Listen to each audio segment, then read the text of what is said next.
Dear students, welcome you once again to my online class. দেখো আজ একটা গুরুত্বপূর্ণ ক্লাস তোমাদের নিতে চলেছি। আজকের ক্লাসটি হলো কলকাতা বিশ্ববিদ্যালয়ের 6th সেমিস্টার LCC 2 ইংরেজি ক্লাস। আজ আমরা গৌরী দেশপান্ডে রচিত the female of the species কবিতাটি পড়ব। দেখো এই কবিতাটির আমি প্রথমে তোমাদের লাইন বাই লাইন এর ব্যাখ্যা প্রদান করব এবং তারপর এর সারাংশ এবং তার উপরের প্রশ্ন যেটা হয়, যে প্রশ্নগুলো হয় সেই প্রশ্নগুলো লেখাবো। এবং তোমাদের বলে রাখি যে এবছরের জন্য এই কবিতাটিও কিন্তু খুব ইম্পর্ট্যান্ট। সুতরাং আমি এমনভাবে তোমাদের একটি প্রশ্ন লিখিয়ে দেব যে প্রশ্নের মধ্যে দিয়ে কিন্তু তোমরা এই কবিতা থেকে যে বড় প্রশ্নেরই উত্তর প্রশ্নই আসুক না কেন তোমরা কিন্তু ওটা থেকেই চালাতে পারবে। ক্লিয়ার? তো এসো আজকে আমরা প্রথমেই কবিতাটি লাইন বাই লাইন পড়ি, তারপর আমরা এর সারমর্ম বুঝব। আচ্ছা, তার আগে এই গৌরী দেশপান্ডে সম্পর্কে আমাদের একটু জেনে নেওয়া উচিত। দেখো, ইংরাজি সাহিত্যে যে কয়েকজন মুষ্টিমেয় ভারতীয় মহিলা বিশেষ কৃতিত্বের নজির রেখে গিয়েছেন তার মধ্যে গৌরী দেশপান্ডে কিন্তু সবিশেষ উল্লেখযোগ্য। তিনি ছিলেন একজন মারাঠি ঔপন্যাসিক, কবি, ছোট গল্পকার। তিনি সাধারণত মারাঠি এবং ইংরেজি ভাষাতেই তার সাহিত্যকর্ম করে গিয়েছেন। তার জন্ম হয়েছিল 11ই ফেব্রুয়ারি 1942 সালে এবং 2003 সালে তিনি 1 মার্চ মারা যান। তিনি যেসব সাহিত্যকর্ম রেখে গিয়েছেন তার মধ্যে ডেলিভারেন্স নোভেলিয়া খুব ইম্পর্টেন্ট, এটি বিখ্যাত উপন্যাস। তার গোফা, লাস্ট লাভ কিংবা বিটুইন বার্ডস এই গল্পগুলিও সবিশেষ উল্লেখযোগ্য। তো আমরা এসো আজ তার এই the female of the species কবিতাটি লাইন বাই লাইন ব্যাখ্যা করি। লাইন বাই লাইন ব্যাখ্যা করার আগে বলি যে যেহেতু তিনি একজন মহিলা ছিলেন, সেই কারণেই মহিলাদের জীবনে সুখ দুঃখ, আশা আকাঙ্ক্ষা সবকিছুই তার এই কবিতার মধ্যে দিয়ে তিনি অতি সুন্দরভাবে সংক্ষিপ্ত আকারে প্রকাশ করে দিয়েছেন। একজন মহিলা, তিনি আমাদের মা হতে পারেন, বোন হতে পারেন, কারো স্ত্রী হতে পারেন। তিনি সারাটা জীবন ধরে সংসারের জন্যে যে আত্মত্যাগ করে যান, একেবারে নির্বাকভাবে আত্মত্যাগ করে যান, সেটাকেই কিন্তু তিনি এখানে অতি খুব সুন্দরভাবে তুলে ধরেছেন। এসো আগে আমরা লাইন বাই লাইন পড়ি, তারপরে আমরা সারাংশ বুঝব। বলছেন, sometimes you want to talk about love and despair and the ungratefulness of children. A man is no use whatever then. খুব সুন্দর কথা, ভালো করে শোনো। Sometimes you want to talk. হ্যাঁ, যখন মহিলারা কিছু কথা বলতে চান, মনের কথা কিছু বলতে চান, কি কি ব্যাপারে? অ্যাবাউট লাভ অ্যান্ড ডেসপেয়ার, ভালোবাসা এবং হতাশা, অ্যান্ড দ্য আনগ্রেটফুলনেস অফ চিলড্রেন, এবং সন্তানদের অকৃতজ্ঞতা, এই সব বিষয়ে যখন কোনো একজন মহিলা কথা বলতে চান, a man is no use whatever then, একজন পুরুষ মানুষ কখনোই তার সেক্ষেত্রে বিশেষ সঙ্গী হতে পারে না, বা একজন পুরুষ মানুষ সেক্ষেত্রে তার সেই প্রয়োজন মেটাতে পারে না। অর্থাৎ একজন মহিলা যখন তার জীবনের ভালোবাসা, সুখ দুঃখ, হাসি কান্না এই সব কিছু শেয়ার করতে চান, তখন তিনি কিন্তু তখন তিনি কিন্তু পুরুষকে পান না। পুরুষ তখন তার ওই প্রয়োজন কিন্তু মেটাতে পারে না, অর্থাৎ এক্ষেত্রে পুরুষ তার কাছে প্রয়োজনীয় নয়। You want then your mother, তখন ওই মহিলার প্রয়োজন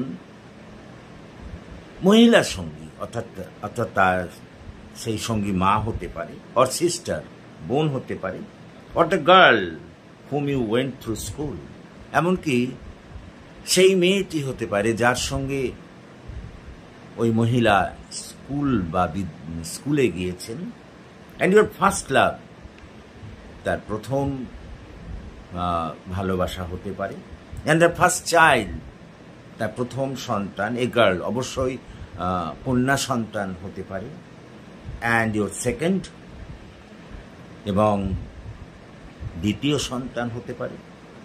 অর্থাৎ সোজা কথায় বলতে চাইছেন, একজন মহিলা যখন তার জীবনের বিভিন্ন ধরনের সুখ দুঃখ, হাসি কান্না,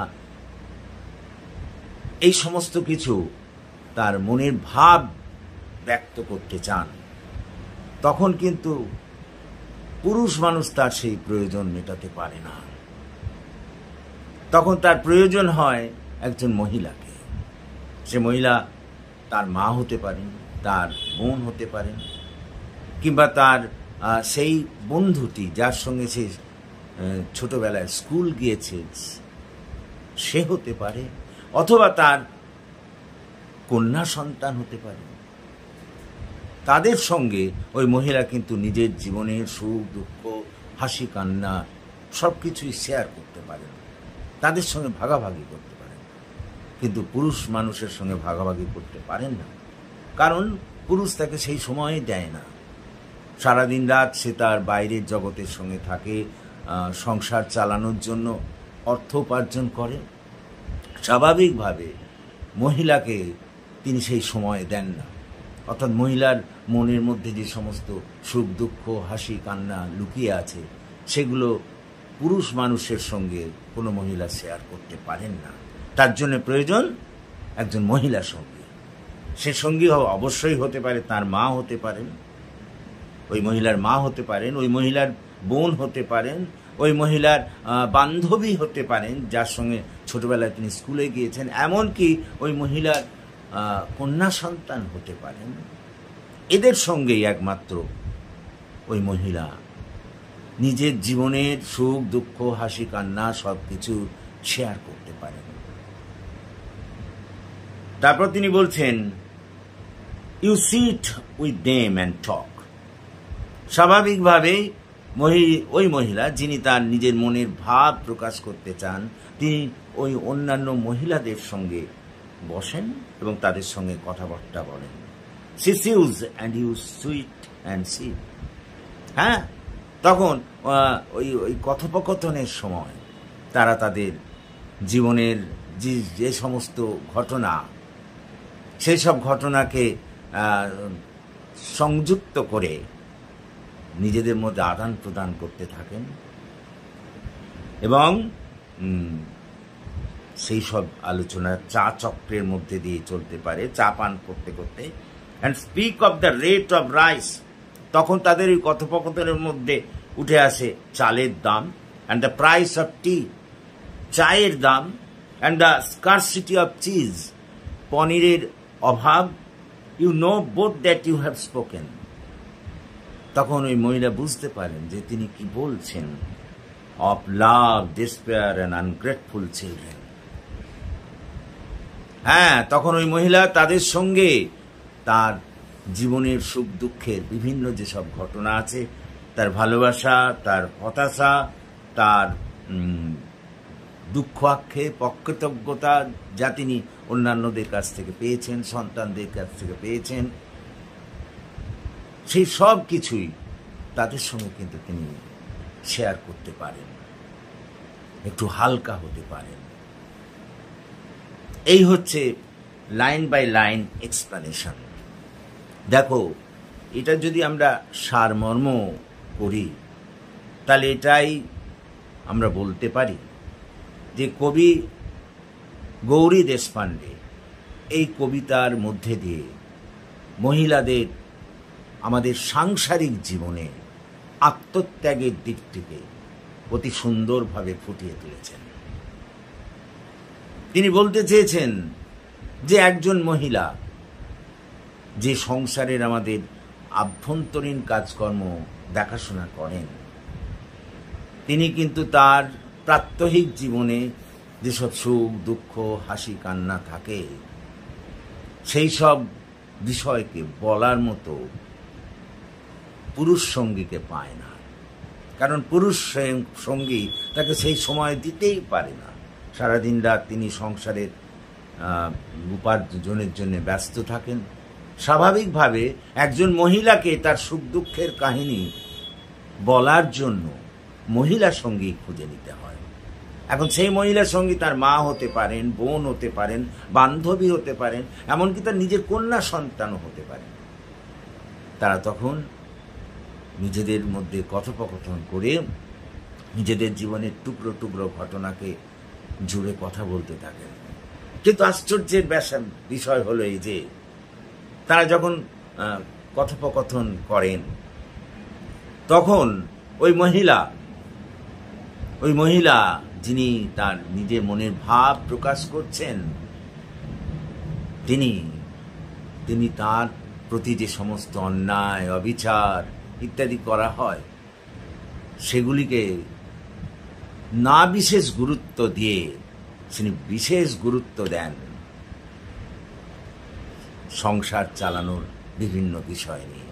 চালের দাম কত, চায়ের দাম কত, কিংবা পনিরের অভাব, এইসব বিষয় তাদের আলাপ আলোচনার মধ্যে এসে যায়।